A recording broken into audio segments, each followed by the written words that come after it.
The 11:42 from Cheyenne was always a harbinger of dust and disappointment, but on this blistering Tuesday it brought something more. It brought a woman, or what was left of her, stumbling onto the platform in Redemption Gulch. Her dress was a testament to a long and brutal journey, her face a canvas of purple and blue. She took 3 steps, her eyes wide, with a terror that saw past the gawking faces, and then she collapsed in a heap of desperation. The town saw a vagrant, a problem to be swept away. But one man, a quiet cowboy named Elias Thorne, saw a story, and as he pushed through the crowd to help, he had no idea he was about to step into a vortex of lies, greed, and a karma so vicious it would scar their town forever. Part 1. The Ghost at the Station. The sun was a merciless hammer over Redemption, Gulch beating the dust of the main street into a fine, choking powder. It was the kind of heat that made tempers short and whiskey a necessity. The arrival of the daily train was the only event that broke the sweltering monotony. It hissed to a stop, a great black beast, panting steam, disgorging a handful of weary travellers and a few crates of mail. Most of the town paid it little mind. Sheriff Sam Brody, a man whose face was a road map of past fights and present cynicism, leaned against a post outside his office, whittling a piece of wood with practiced indifference. Maeve, the owner of the Gilded Cage Saloon, watched from her doorway, fanning herself and calculating the day's potential earnings. Ranch hands and prospectors squinted at the newcomers, sizing them up for weakness or opportunity. Then she appeared. She didn't step off the train so much as fall from it, catching herself on the handrail at the last second. She was a spectre in a tattered blue calico dress, one sleeve torn almost completely away. Her hair, the color of spun cornbread, was a tangled mess, escaping its pins in wild disarray. But it was her face that silenced the usual platform chatter. One eye was swollen, nearly shut, surrounded by a bloom of violent purple. Her lip was split, and a long, ugly scratch ran from her temple down her jawline. She moved with a stiff, pained gait, one hand clutched tightly to her side, as if holding her ribs together. She looked like a woman who had wrestled with the devil and barely escaped with her soul. Her eyes, the one good one, a startling shade of green, darted around the station, not seeing the people but looking for something beyond them. A threat. An escape. She took a hesitant step, then another. The station master, a portly man named Mr. Gable, took a step towards her, his expression a mixture of pity and annoyance. "Ma'am, you need some help." The woman flinched at the sound of his voice, a cornered animal startled by a sudden noise. She tried to speak, but only a dry rasp emerged. She took one more agonizing step onto the dusty ground of Redemption Gulch, and then, as if every string holding her upright had been simultaneously cut, her legs buckled. She collapsed without a sound, a crumpled heap of blue fabric and bruised flesh on the sun-baked earth. For a moment, nobody moved. It was a scene of public misery, and the citizens of Redemption Gulch were well practiced in looking away. Sheriff Brody pushed his hat back, a weary sigh escaping his lips. Another problem for him to deal with. But before the sheriff could lumber into action, a figure detached himself from the shadows of the livery stable. Elias Thorne was not a man who sought the spotlight. He was a rancher who kept to himself, his face weathered by the sun and his eyes holding a quiet sorrow that few dared to question. He'd lost his wife and child to fever 5 years prior, and the tragedy had carved a permanent silence into his soul.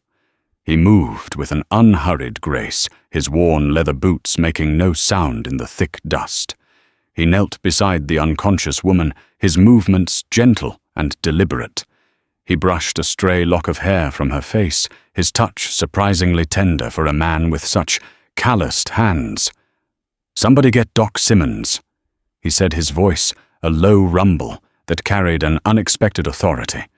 It wasn't a request, it was a command. He looked up, and his gaze met Sheriff Brody's across the dusty street. There was no challenge in Elias's eyes, only a quiet determination. Brody gave a curt nod, turning to a young boy loitering nearby. "Go fetch the doc, kid. Tell him it's urgent." Elias slid one arm under the woman's knees and the other around her back. He grunted softly as he lifted her. She weighed next to nothing, a fragile bird with broken wings. As he stood, a small leather-bound journal slipped from a hidden pocket in her dress and fell into the dust. Elias paused, nudging it with the toe of his boot before deciding to leave it for the moment. The woman in his arms was the priority. He carried her across the street, the townspeople parting before him like the Red Sea. He ignored their whispers, their speculative glances. He didn't care what trouble she was in or what trouble she might bring. He only saw a person who was too bruised to stand. And in that moment, that was all that mattered. He carried her towards the doctor's office, the weight of her pain, a familiar burden, unaware that he was not just carrying a stranger, but the catalyst that would set his quiet world on fire. Part 2. A fragile trust, Dr. Alistair Simmons was a man who preferred his whiskey strong and his patience infrequent. He was a relic from the East with a clipped accent, and hands that, despite their occasional tremor, were still remarkably skilled. He clucked his tongue as Elias laid the woman gently on the examination cot. "Good Lord Thorne, what did you drag in this time?" he muttered, already probing the woman's ribs with practiced fingers. "Looks like she picked a fight with a grizzly." "Found her at the station," Elias said, his voice low. He stood by the door feeling large and out of place amongst the doctor's glass bottles and medical charts. "Just collapsed." Dr. Simmons worked methodically. "Well, she has at least 2 cracked ribs, possibly 3. Severe dehydration exhaustion. The contusions on her face are a few days old. But this one," he gestured to a particularly nasty bruise on her arm, "is fresher. Whatever she's running from, it's been a long run." He cleaned her split lip and began tending to the scratch on her face. "No broken bones that I can feel, thank heavens. She's just been beaten, starved, and run ragged. She'll need rest water and food. And a safe place." The doctor's last words hung in the air. A safe place. Redemption. Gulch had its share of boarding houses, but none were known for their charity, and a woman in this state would be a magnet for unwanted questions and trouble. Elias didn't hesitate. "She can stay with me. I've got the spare room." Dr. Simmons paused, looking up at Elias over the rim of his spectacles. He knew of Elias's self-imposed isolation since Martha and little Samuel had passed. "You sure about that, son? She's trouble on 2 feet. Trouble finds people like her." "Trouble's already found her," Elias replied evenly. "Maybe it's time she found something else." An hour later, the woman stirred. She woke up in a room she didn't recognize the scent of lavender and clean linen, replacing the stench of coal smoke and fear.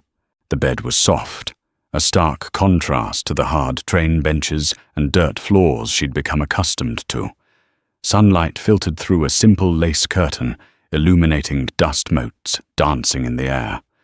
For a moment, she allowed herself to believe she was safe. Then memory came crashing back, and she sat up with a gasp, her hand flying to her ribs. A sharp pain shot through her side.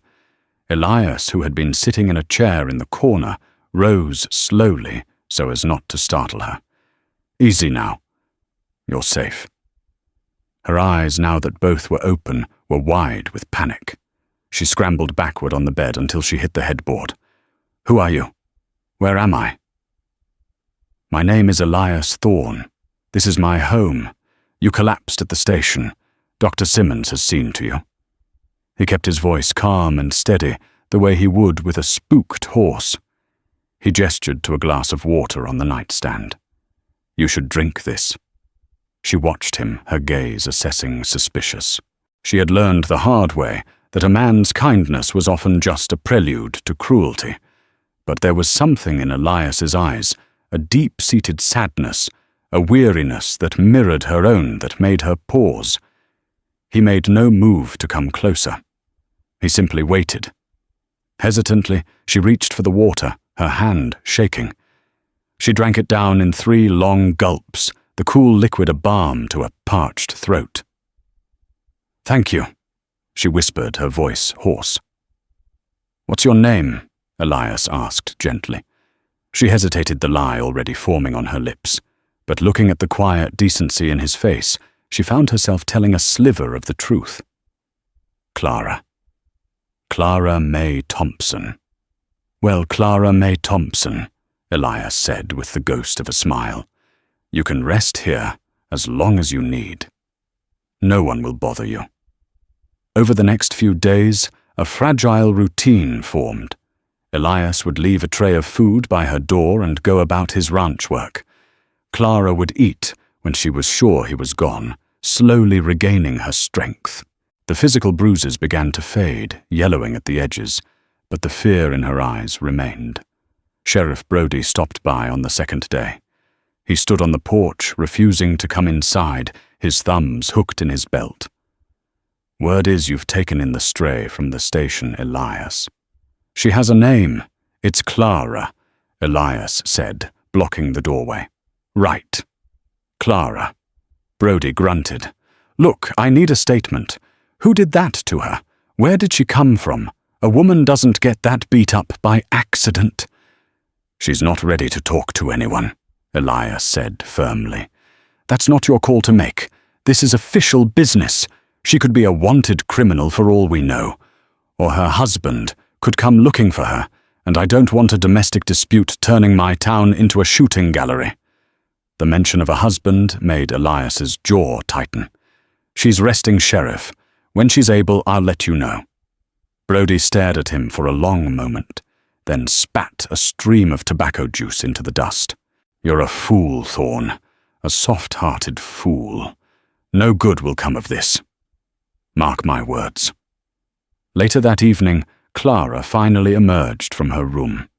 She'd found a simple dress of Elias's late wife in the wardrobe and had washed and braided her hair. She looked less like a ghost and more like a woman again, albeit a haunted one. She found Elias on the porch watching the sunset paint the sky in shades of orange and purple. "I heard the sheriff," she said quietly, her voice still thin. "He thinks I'm trouble."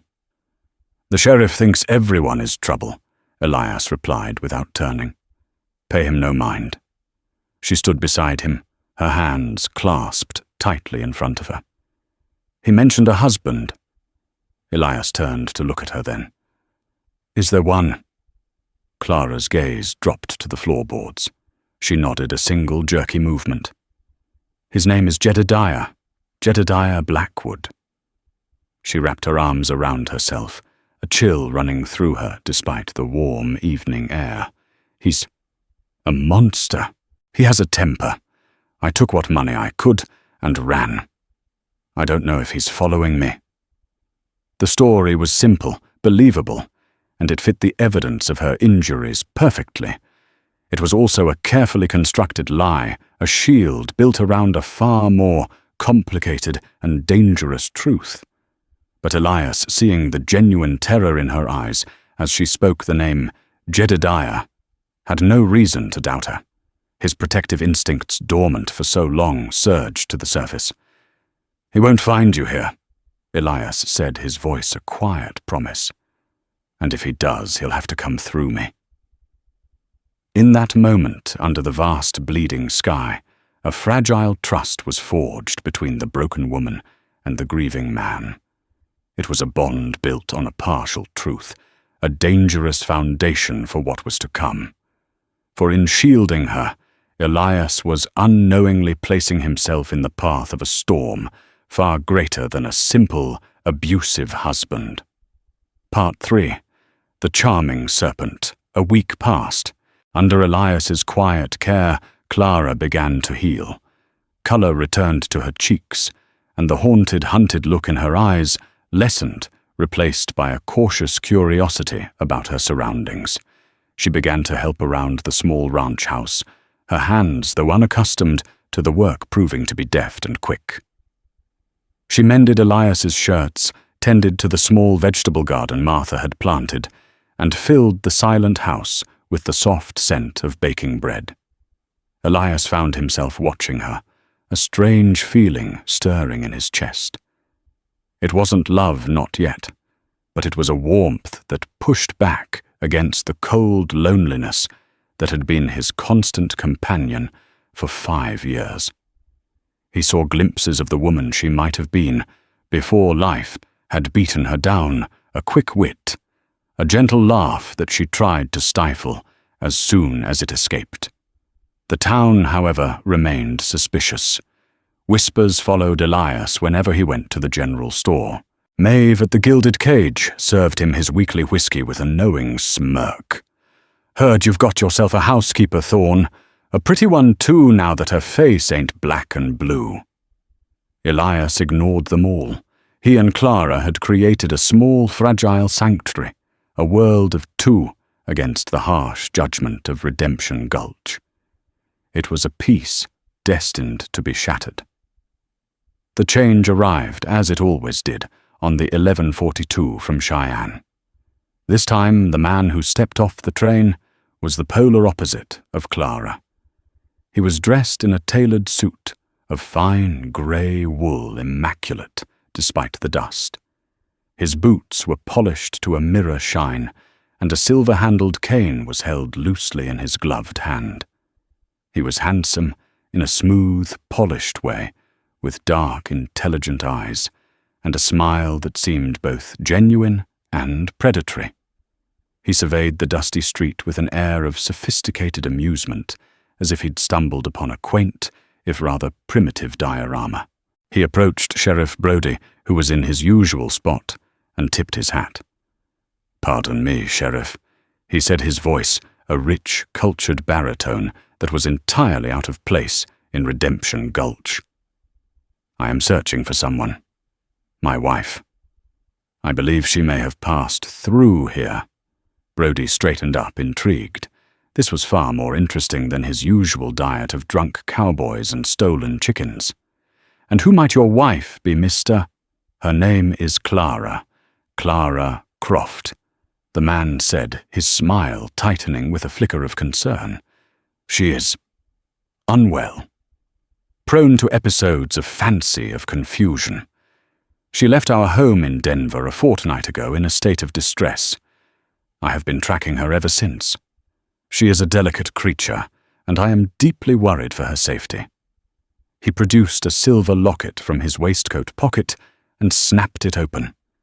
Inside was a miniature portrait of the man himself, smiling alongside a radiant, unbruised Clara. They looked happy, elegant, the very picture of marital bliss. Brody stared at the portrait, then at the man. "Croft, you say, the woman who arrived here last week. She called herself Thompson. Clara May Thompson." The man's face clouded with a beautifully performed sadness. "Ah, yes. Thompson was her maiden name. She sometimes reverts to it when she is not herself. Poor dear. Is she here? Is she safe?" Sheriff Brody felt a grim sense of vindication. He had known that woman was trouble. A runaway wife with mental troubles was exactly the kind of mess he'd predicted. "She's here, staying out at the Thorne Ranch." A look of profound relief washed over the handsome stranger's face. "Oh, thank God. Elias Thorne, you say. Would you be so kind as to point me in the right direction?" "My name, by the way, is Sterling. Sterling Croft." The arrival of Sterling Croft at the Thorne Ranch was a quiet explosion. He arrived in a rented buggy, just as Elias and Clara were sitting on the porch, sharing a cup of coffee in the late afternoon sun. It was the most relaxed Clara had looked since she'd arrived. When she saw him, all the color drained from her face. She didn't scream or run. She simply froze her body, going rigid with a terror so profound it was paralyzing. The coffee cup slipped from her fingers and shattered on the wooden planks. Elias was on his feet in an instant, instinctively moving to stand between Clara and the approaching stranger. Sterling Croft stopped at the foot of the porch steps, his expression a mask of heartfelt concern. He ignored Elias completely, his eyes fixed on Clara. "Clara, my love," he said, his voice aching with tenderness. "I've found you. I was so worried." Clara finally found her voice, a choked, terrified whisper. "Go away. Stay away from me." Sterling looked at Elias, his expression one of shared masculine sympathy. "Forgive me. My name is Sterling Croft. I am this poor woman's husband. She suffers from a terrible affliction of the mind. She has these episodes. She imagines dangers that are not there. It seems she's had another one." She said her husband's name was Jedediah Blackwood. Elias said, his voice a low growl. His hand rested near the Colt at his hip. Sterling sighed a patient, weary sound. "Jedediah Blackwood is a character from a penny dreadful novel she became obsessed with. A villain. In her delirium she sometimes believes I am him. It is part of her tragic condition. Doctor's orders are to be patient, but firm." He took a step forward. "Clara, darling. It's me, Sterling. Let's go home." "No," Clara shrieked, scrambling back until her chair tipped over. "He's lying, Elias, he's lying." The scene was pure chaotic drama. The charismatic, well-spoken husband pleading for the return of his mentally ill wife. The terrified woman whose frantic denials only seemed to confirm her instability. And Elias caught in the middle, a simple rancher facing a complex and venomous lie. "You'll need to leave," Elias said, his voice flat and cold. He didn't know who was telling the truth, but he knew the fear on Clara's face was real. And he had made a promise. Sterling's charming smile finally faltered, replaced by a flash of steel in his eyes. "Mr. Thorne, I appreciate your kindness towards my wife, but this is a private family matter. I have already spoken with your sheriff. I must insist you step aside." "And I must insist you get off my land," Elias countered. For a long moment, the two men locked gazes, the dusty, resolute rancher and the polished, venomous gentleman. The sanctuary Elias and Clara had built had been breached, and a charming serpent was now coiled on their doorstep, ready to strike. The town, Elias knew, would believe the man in the suit. He and Clara were now utterly alone. Part 4. The poison of doubt. Sterling Croft did not press the issue at the ranch. He was too clever for a direct confrontation he might lose. Instead, he retreated to the town and began to wage a war of whispers and charm, a campaign designed to isolate Elias and discredit Clara utterly. He took a room at the finest boarding house, his polished manners and ready cash making an immediate impression. His first stop was the Gilded Cage Saloon. He didn't swagger in like a cowboy. He entered with a quiet dignity, ordering the best whiskey for himself and a round for the house. As the men drank his liquor, he spoke of his poor Clara, with a voice full of sorrow and regret. He told them stories, expertly crafted vignettes of a beautiful, vibrant woman slowly lost to the shadows in her own mind. He spoke of her fear of fictional villains, her sudden flights from home, his tireless efforts to bring her back to the safety of doctors and care. She once became convinced our kindly old gardener was a Russian assassin. Sterling told a rapt audience of miners and ranch hands, shaking his head with a sad smile. She is not malicious, you understand. Her heart is pure. But her mind plays the most awful tricks on her. Maeve, the saloon owner, hung on his every word. Here was a man of substance of tragedy. He was a far more compelling figure than the quiet, brooding Elias Thorne and his bruised baggage. Sterling's next visit was to Sheriff Brodie. He presented documents, a marriage certificate bearing the names Sterling Croft and Clara May Thompson, and a letter from a Dr. Abernathy in Denver, detailing Mrs. Croft's hysterical neurosis and propensity for elaborate paranoid fantasies. The documents were, of course, masterful forgeries, but to Brodie, they were the official proof he craved.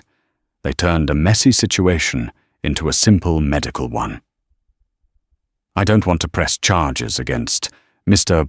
Thorne," Sterling said to Brodie, his tone magnanimous. He clearly acted out of a misguided sense of chivalry. A simple man trying to do a good thing. But he is in over his head. He is enabling her delusion. For her own good, Sheriff, she must be returned to my care. The poison of doubt began to seep into the bedrock of Redemption Gulch. The narrative shifted. Clara was no longer a victim. She was a madwoman. Elias was no longer a hero. He was a fool, or worse, a man taking advantage of a sick woman. People who had nodded to him in the street now looked away. The clerk at the general store served him with a cold formality. The pressure mounted on Elias. He saw the changed looks, heard the hushed conversations that stopped when he drew near. He began to doubt himself.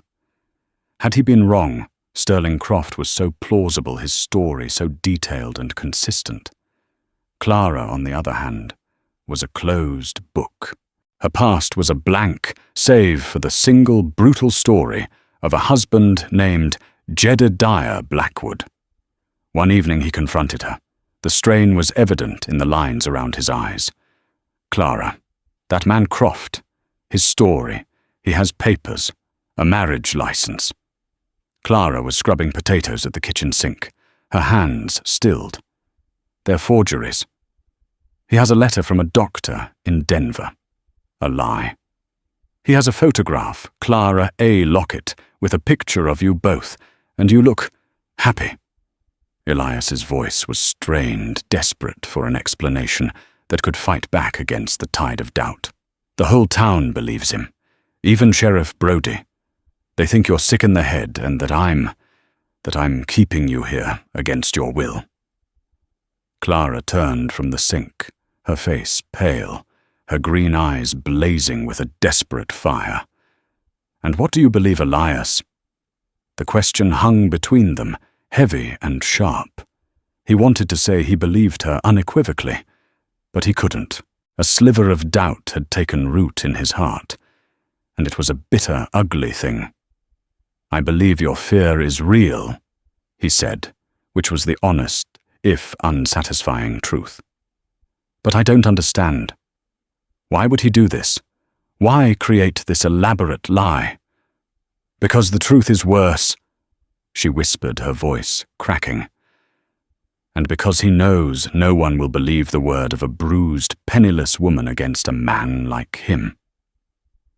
Her refusal to elaborate, to give him a weapon to fight with, was maddening. Their sanctuary felt more like a prison, the two of them trapped inside with their secrets and suspicions. The breaking point came during Sunday service. Elias didn't usually attend, but Clara had insisted, wanting to show she wasn't afraid, that she wouldn't hide. It was a mistake. As they took a seat in a pew near the back, a wave of hostile whispers rippled through the congregation. Halfway through the sermon, Sterling Croft entered, taking a seat at the front. He looked dignified and mournful. At the end of the service, as people filed out, he stood on the church steps, accepting condolences and sympathetic glances from the townsfolk. He positioned himself so that Elias and Clara would have to walk right past him. As they approached, Sterling's eyes met Clara's. He didn't say a word, but his smile was a masterpiece of condescending pity. It was more effective than any threat. Mrs. Gable, the station master's wife, and the town's chief gossip stepped forward. "Mr. Croft!" she said in a loud, cloying voice. "We are all praying for your poor wife's recovery." The public humiliation was a physical blow. Clara flinched as if struck.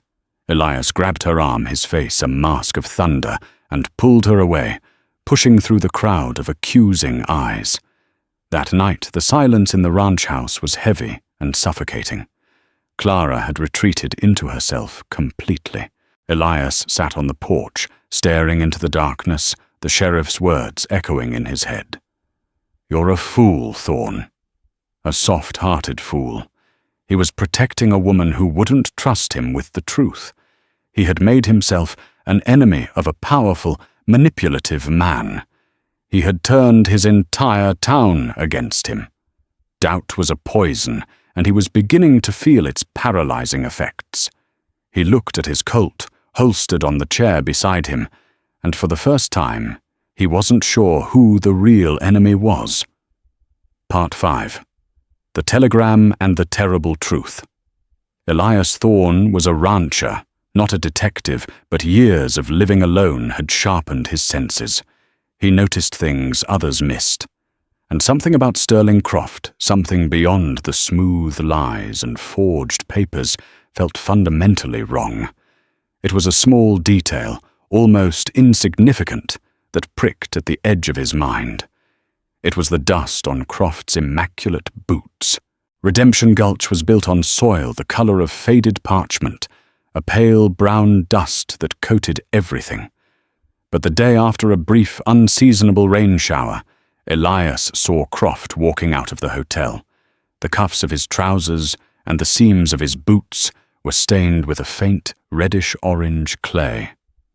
There was only one place to find that kind of soil within a day's ride, the old Cinder Creek Basin, a desolate, abandoned area miles to the south. Why would a man like Croft be skulking around Cinder Creek? It was a loose thread, but Elias pulled at it. He couldn't fight Croft's words, but he could investigate his actions. He needed an ally, someone outside the poisoned well of Redemption Gulch. He thought of Marcus Cole, a former associate from his younger, wilder days before he'd met Martha.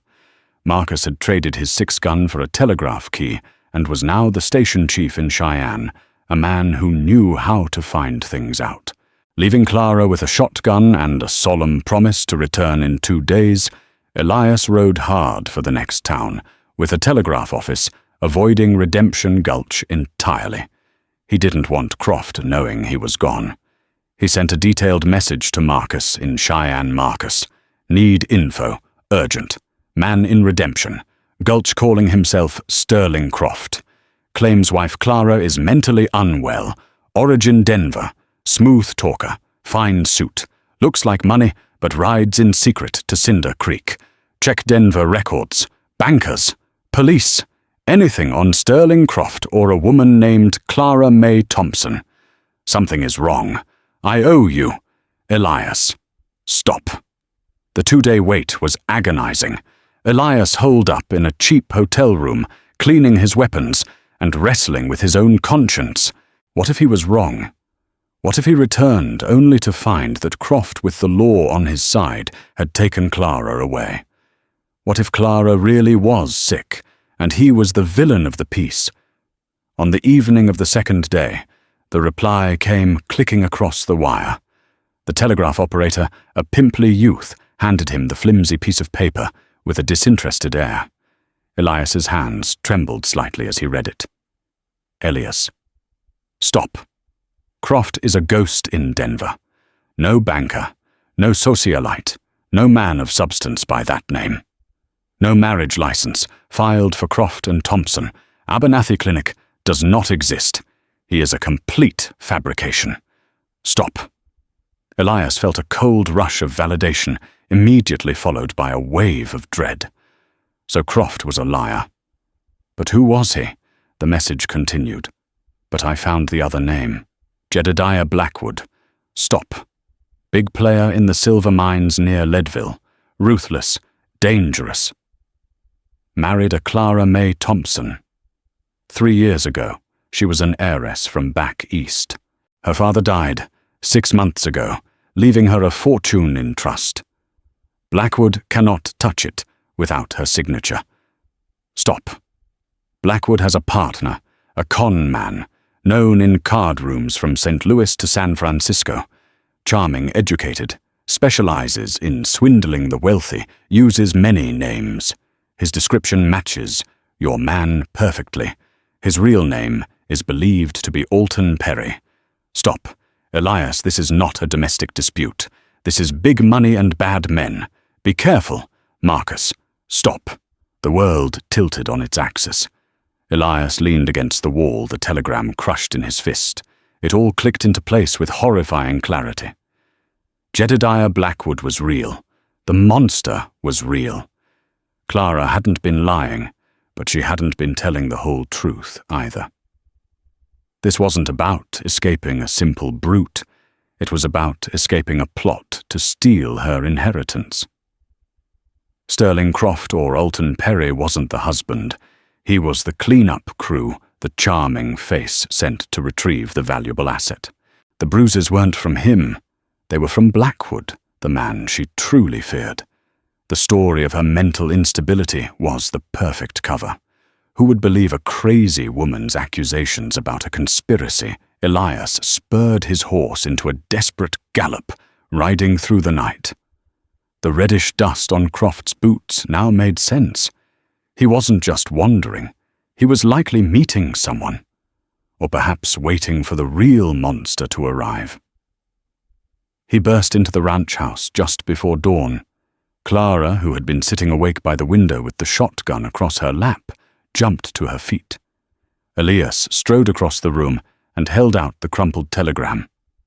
"I know," he said, his voice rough with exhaustion and urgency. "I know everything."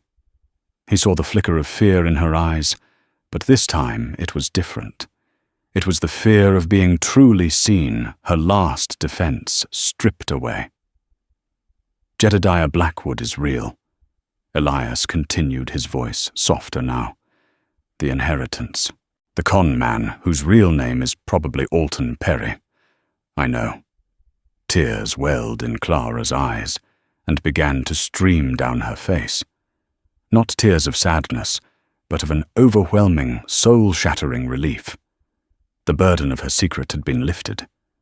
She finally broke, collapsing into a chair and sobbing, her body shaking with the release of weeks of terror and solitude. She told him everything. She told him about Jedediah's charm, how it had curdled into control, then into violence when her father's money came into play. He didn't just want the money. He enjoyed her terror. Perry or Croft was his partner, the brains of the operation. Their plan was to have her declared mentally incompetent, using Perry's testimony and forged documents.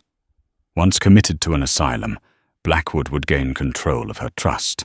She had overheard them finalizing the plan and had fled in the night with nothing but the clothes on her back and the small journal her father had given her, the one she had dropped at the station. "The journal," Elias said, a sudden realization dawning. "I saw it fall. It must still be at the station master's office." "He doesn't know what's in it," Clara said, wiping her eyes. "But Jedediah does. My father was a meticulous man. He suspected Jedediah was a fortune hunter. Before he died, he hired investigators. He documented everything: Jedediah's debts, his criminal associates, including a man known only as the Charmer. It's all in there. It's the only real proof I have." Suddenly the stakes were higher than ever. It wasn't just about saving Clara anymore. It was about recovering the one piece of evidence that could destroy Blackwood and Perry, and Elias knew with a certainty that chilled him to the bone that two such ruthless men would not let a little leather-bound book or the people protecting it stand in their way. The storm had finally arrived. Part 6. A confluence of vipers. The plan was simple, born of desperation. Elias would ride into town and retrieve the journal from Mr. Gable at the station. Clara armed with the shotgun and a pistol Elias gave her, would barricade herself in the ranch house. With the journal, they would have the proof they needed to convince Sheriff Brody, or at least to sow enough doubt to get the law on their side. "Gable is a creature of habit," Elias said, checking the loads in his Colt. "He'll have put it in the lost property box in his office and forgotten about it. I'll be in and out before anyone knows." But Sterling Croft, alias Alton Perry, was not a man to be underestimated. He had watched Elias ride out of town 2 days prior and had correctly guessed the purpose of his trip to seek outside information. He knew his cover was about to be blown. His timeline had just been violently accelerated. As Elias rode towards town, he saw a lone rider galloping towards him from the direction of Cinder Creek. The man was large and brutish, with a dark beard and a face set in a permanent scowl. He rode a powerful black stallion, and even from a distance he radiated an aura of pure menace. Elias didn't need a description to know who it was. Jedediah Blackwood had arrived. The two men passed each other on the trail. Their eyes met for a fleeting, charged moment. Blackwood's gaze was one of cold, possessive fury. Elias's was a mask of granite. No words were exchanged, but a challenge was issued and accepted in that silent glance. Blackwood was heading for the ranch, for Clara. Panic seized Elias. He wheeled his horse around, abandoning the plan to get the journal. He had to get back to Clara. He spurred his horse, the animal straining as it thundered back down the path. The race was on. Back at the ranch, Clara saw the rider approaching.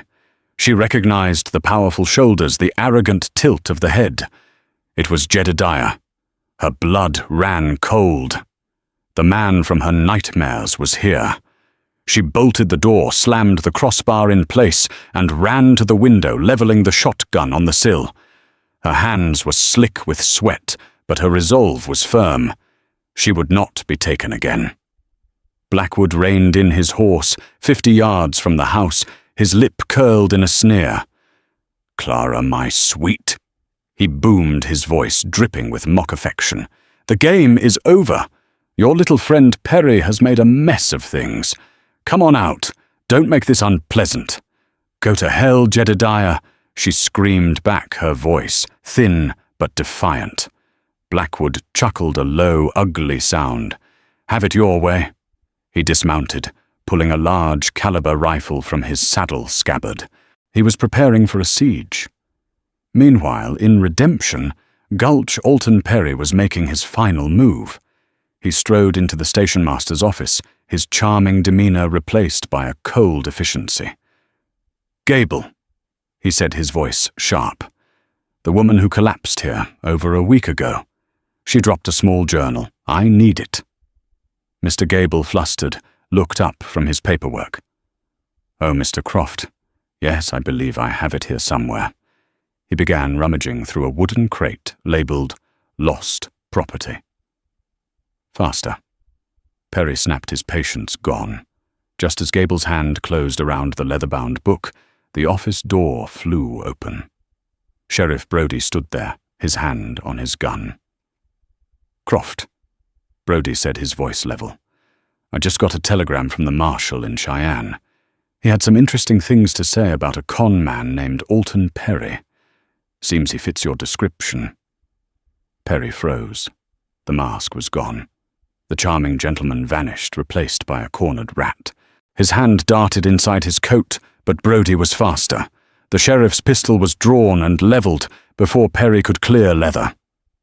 "Don't even think about it," Brody said, a grim satisfaction in his eyes. He had been played for a fool, and he was not a forgiving man. At that exact moment, Elias came skidding to a halt outside the ranch house. He saw Blackwood taking cover behind a water trough, preparing to fire on the house. Elias didn't hesitate. He raised his Winchester and fired a warning shot into the trough, sending water and splinters flying. "Blackwood," he yelled. "Get away from the house!" Blackwood spun around, surprised. He hadn't counted on Elias returning so soon. He snarled and fired his own rifle, the bullet whizzing past Elias's head. The gunfight had begun. Inside the house, Clara watched in terror as the two men exchanged fire. She knew she couldn't just hide. She moved from window to window, trying to get a clear shot at her husband to help Elias. The hard karma, the twist of fate that the West so often delivered, arrived in a buggy, kicking up a cloud of dust. Alton Perry, having somehow escaped Brodie's custody, perhaps with a hidden derringer, and a moment of distraction, was fleeing town. His plan was to grab whatever cash Blackwood had on him and disappear. He saw the gunfight at the ranch and swerved his buggy towards the cover of the barn, intending to flank both men and end the situation on his own terms. He hadn't counted on Jedediah Blackwood's rage. Blackwood saw his treacherous partner arriving and let out a roar of fury. "Perry, you coward! You were supposed to handle this!" He turned his rifle from Elias and fired at the buggy. The bullet struck Perry in the shoulder. He screamed, losing control of the horse.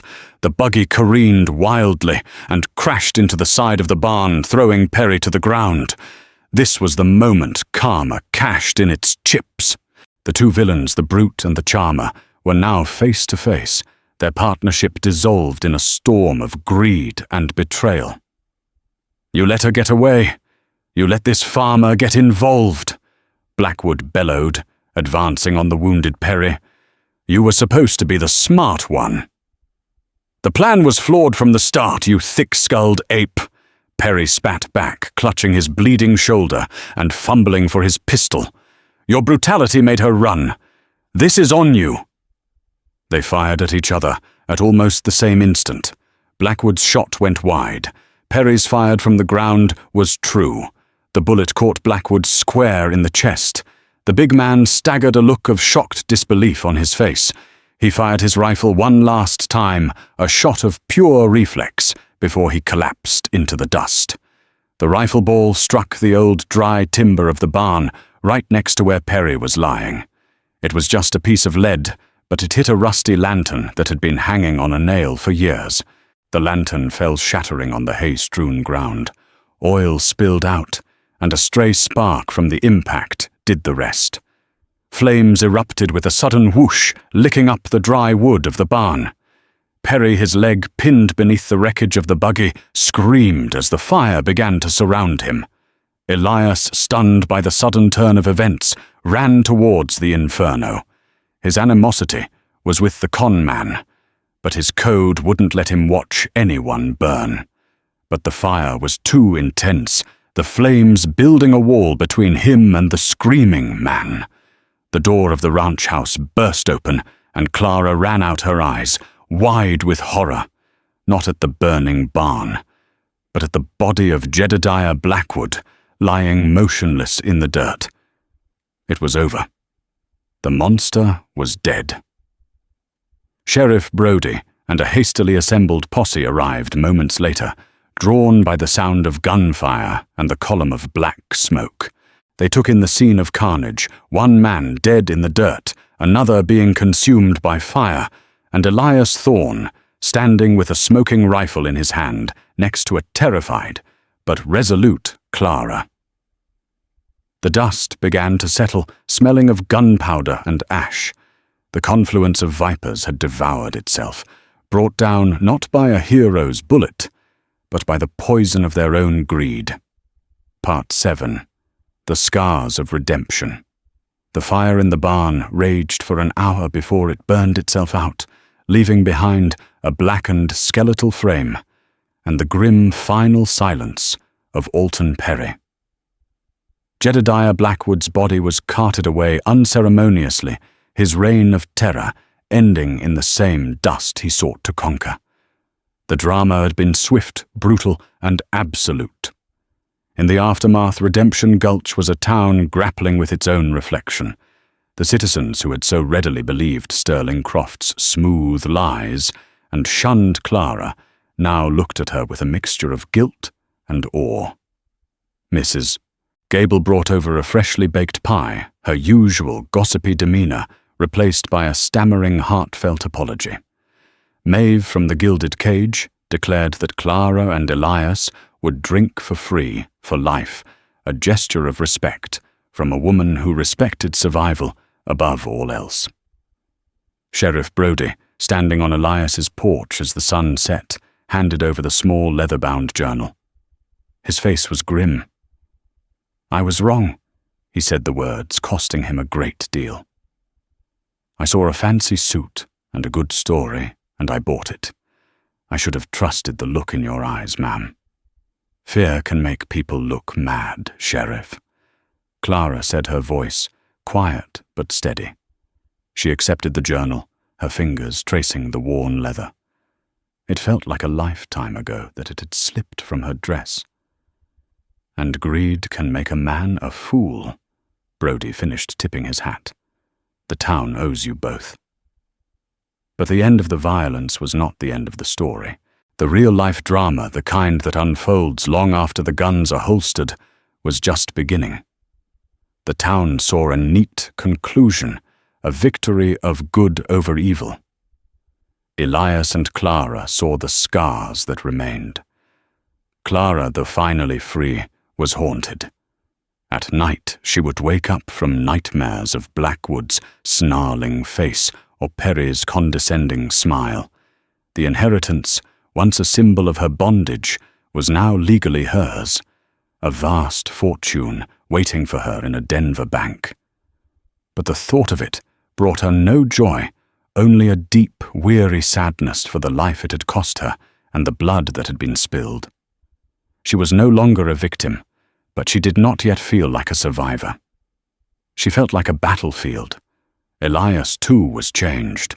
For 5 years he had lived in a quiet purgatory of grief, his world small and manageable. Clara's arrival had shattered that peace, dragging him back into a world of violence and risk he thought he had left behind.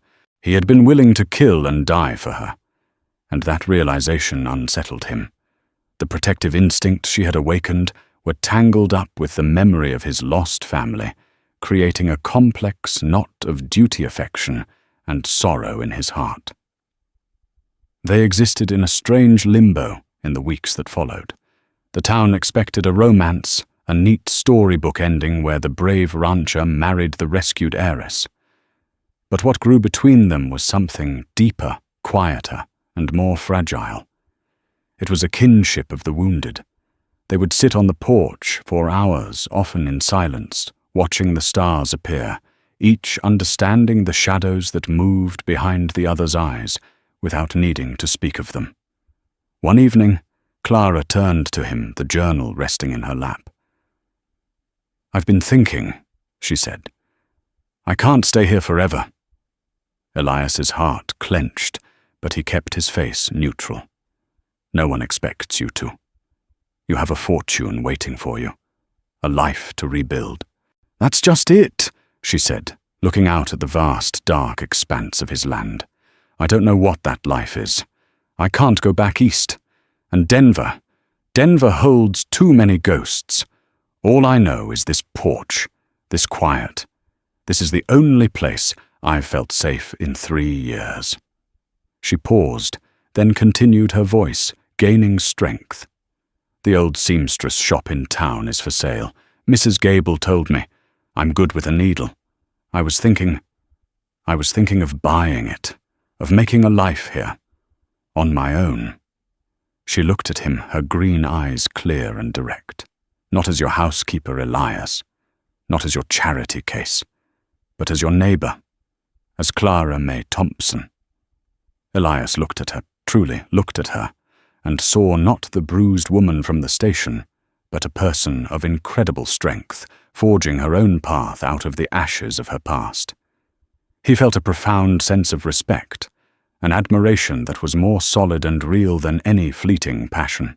He nodded slowly, a genuine smile finally reaching his eyes. "I think," he said, his voice a low rumble, "that Redemption Gulch would be lucky to have you, and I'd be honored to have you as a neighbor."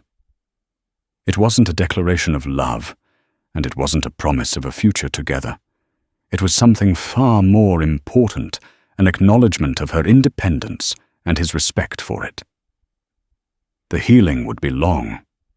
The scars would always remain. But here in this quiet corner of the West, under a sky full of stars, two broken souls had found not a fairy tale ending, but something far more valuable, a chance to begin again. Conclusion for YouTube. And so the story of Clara May Thompson and Elias Thorne comes to a close. It wasn't just a tale of a dramatic rescue at a dusty train station. It was a story about the masks people wear, the charming face of a villain, the broken exterior of a survivor. It shows us how quickly a community can be swayed by lies, and how true strength is not found in the thunder of a gunfight, but in the quiet resolve to heal after the battle is over.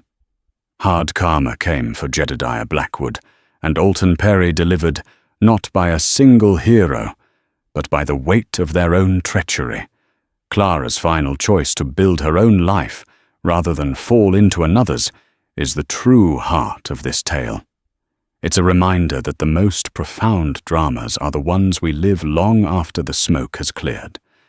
If this story of survival justice and the difficult road to redemption resonated with you, please show your support by hitting that like button. Share this video with someone else who loves a true Western tale. And don't forget to subscribe and ring that notification bell so you won't miss our next story from the wild and untamed heart of the Old West.